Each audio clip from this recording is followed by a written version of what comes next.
La revolución industrial. ¿Cuándo tiene lugar? En el periodo que va de 1780 a 1840. ¿Dónde tiene lugar? En Inglaterra, para después extenderse a Europa y a los Estados Unidos. ¿Por qué fue una revolución? ¿En qué consistió? Desde el Neolítico, esto es, 10.000 años antes del siglo XVIII, la humanidad no había experimentado una serie de transformaciones tan importantes en cuanto a su economía, su productividad, aparición de nuevas tecnologías, que conllevó a una transformación profunda de la sociedad. En el Neolítico se aprendió a plantar, aparece la agricultura, domesticar a los animales, apareció la ganadería. Las sociedades ya no necesitan ser nómadas para subsistir, por lo que el hombre se hace sedentario y recolector, pudiendo almacenar el excedente. Surge un nuevo modelo de organización social con la aparición de ciudades y de nuevas civilizaciones. Con la revolución industrial se va a vivir otro salto cualitativo en la forma de vivir. Se va a pasar de un sistema rural de producción manual, basado en la agricultura, a un sistema de producción industrial en las ciudades. Vamos a desgranar cómo van apareciendo estos cambios. Nos situamos en la segunda mitad del siglo XVIII.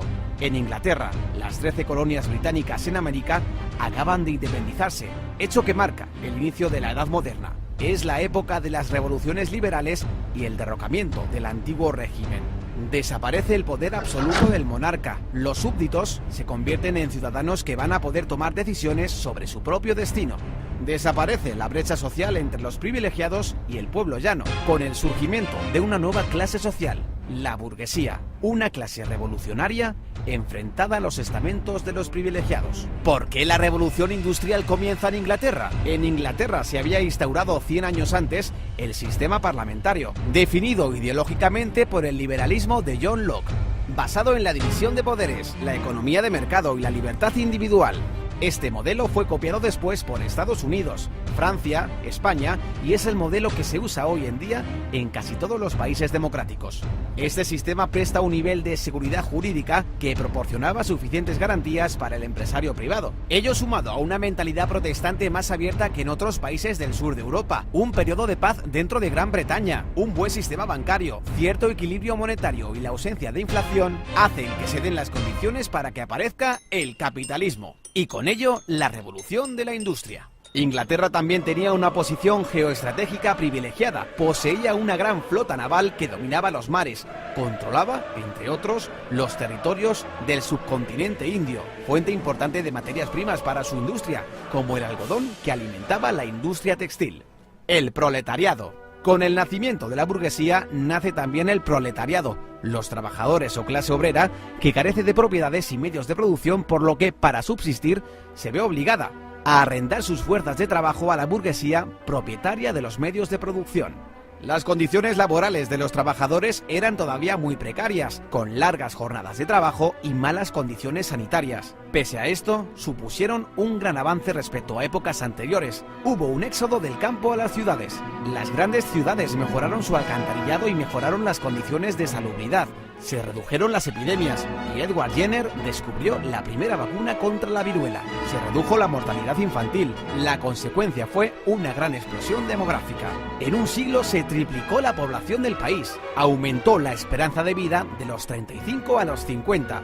El capitalismo trajo progreso y el salario medio en Inglaterra se duplicó. Los precios bajaron y mejoró sustancialmente la calidad de vida. Aunque el nivel de vida mejoró en el cómputo general, los grandes beneficiarios fueron los burgueses, que pasan de ser una clase social revolucionaria a una clase acomodada. La burguesía, cuya situación de privilegio social se basa fundamentalmente en la fortuna, desplaza definitivamente a la aristocracia terrateniente, cuyos privilegios estaban en su origen o en sus vínculos de sangre. Pero el nivel de vida de la clase obrera todavía tendría un amplio margen de mejora, y si no, que se lo digan a Karl Marx. ¿Cuál fue el principal avance tecnológico de la revolución industrial? La máquina de vapor fue un invento que perfeccionó el ingeniero escocés James Watt. La máquina de vapor consiste en un motor de combustión externa que transforma la energía térmica de una cantidad de agua en energía mecánica. Por la flecha roja a la izquierda entra el vapor de agua calentado por una caldera de carbón cerrada herméticamente. Se genera vapor de agua, lo cual produce la expansión del volumen de un cilindro empujando un pistón.